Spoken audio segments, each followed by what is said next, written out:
Welcome back to Partners Dog School.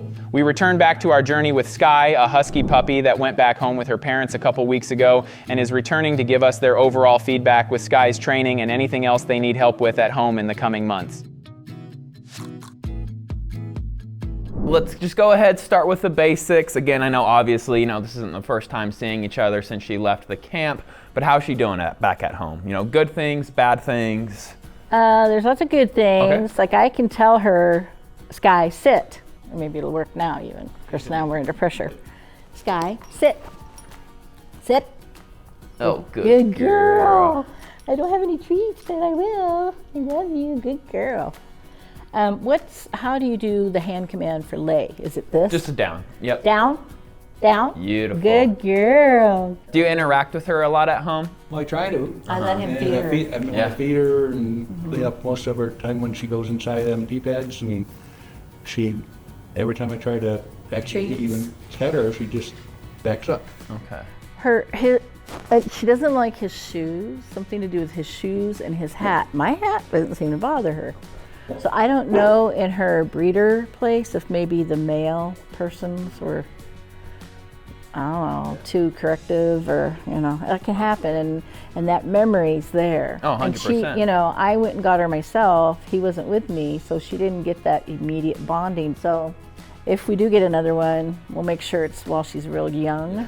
Are you guys, I know obviously, outside, walks have probably been minimal and everything like that, but what is your guys' capability of doing stuff with her in the house?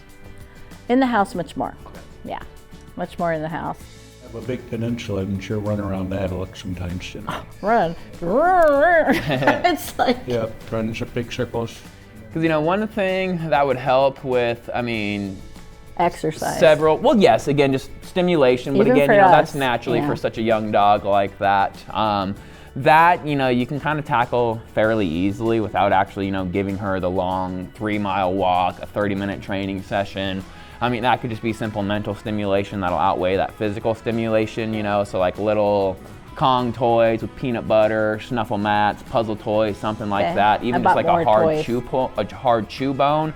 Something that'll occupy her is going to just kind of, help you guys gain control in that house. But again, all that is just bonding time together, And again, that goes a more long way than just kind of, helping with that relationship. Again, the biggest thing you need right now with an aloof young dog is that control, Control is an important aspect of it, but if you guys are all comfortable and happy in that household together, that's at the end of the day, that's the biggest thing that matters for you. I wonder why her tail's between her legs. It's like training, what? Does she just stop, or is there a command we have to say if we see it, or? Nope, it's all on her. So we train her to have a negative association based off the smell and the sound of the rattlesnake. So what we try to teach is a flee response, or kind of like that out command. So we run 3 different cages. We use a e-collar to create that negative association. Okay. So, anytime she's basically, nose to nose with that cage, that's what that first, stem and correction looks like. We start at a lower level to create that negative association and then run her through a couple of times to look for that change of behavior. But what her alert would be, if she's outside off leash or something like that, runs into a bush or something like that, and then out of nowhere is nope, see ya, I'm going the opposite way. That's kind of going to be your kind of alert right there. Or, if she's on leash and she's just willingly walking side by side and then out of nowhere kind of puts on the brakes, halts, tries to, become all anxious, uncomfortable, extra clingy, running the opposite way, that's going to be your sign right there. But again, it's just basically, you guys don't have to worry about anything. Anytime she's out in public, out in the wild, on a hike, your backyard, whatever it is, and she picks up on that sound or scent of the rattlesnake, she's going to become uncomfortable. The sound? Yep, we do sound and scent. The only thing we don't train off of is sight, just because there's so many other things that look like rattlesnakes. You don't want your dog false alerting you based off a stick, a garden hose. What about scorpions and things like that, tarantulas, and other stuff we're going to run into out in the Gila monster, Just look out for them. Unfortunately, we don't do that type of training just with the rattlesnakes, but those are your biggest, scariest, most dangerous ones you got to worry about. Well, the coyote and all of that, they are around the house, so we'll have to figure out how to keep her okay during all that. No, like I said, just let me know, I'm here to help you out, little Skye. make your parents' life easier for you.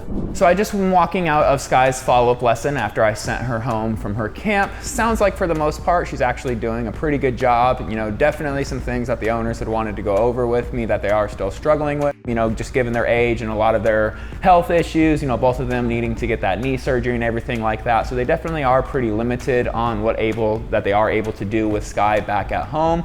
So that was a big focus, just kind of me going over, giving them tips, suggestions on just ways that they can kind of, you know, get her established in home, kind of just manage a lot of that energy, a lot of that puppy dog, you know, husky energy that she has. So I kind of just went over a couple, you know, simple ways that is fit for their lifestyle, just little training things that they could do with Skye just to kind of help them out with that.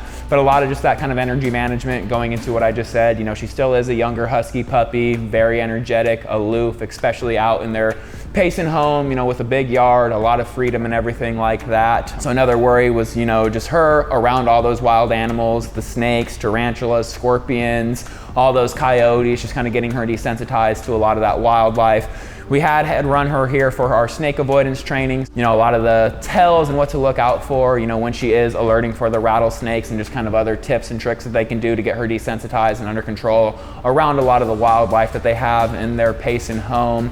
But also, you know, kind of just gave them some tips. Skye sounds like she still is struggling with the husband back at home.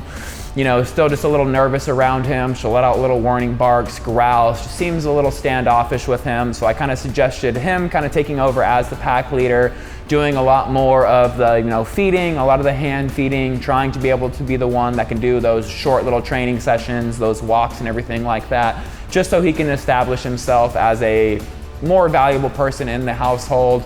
Like I said, just getting them desensitized, you know, established as that pack leader, just so they're not having any more of those issues.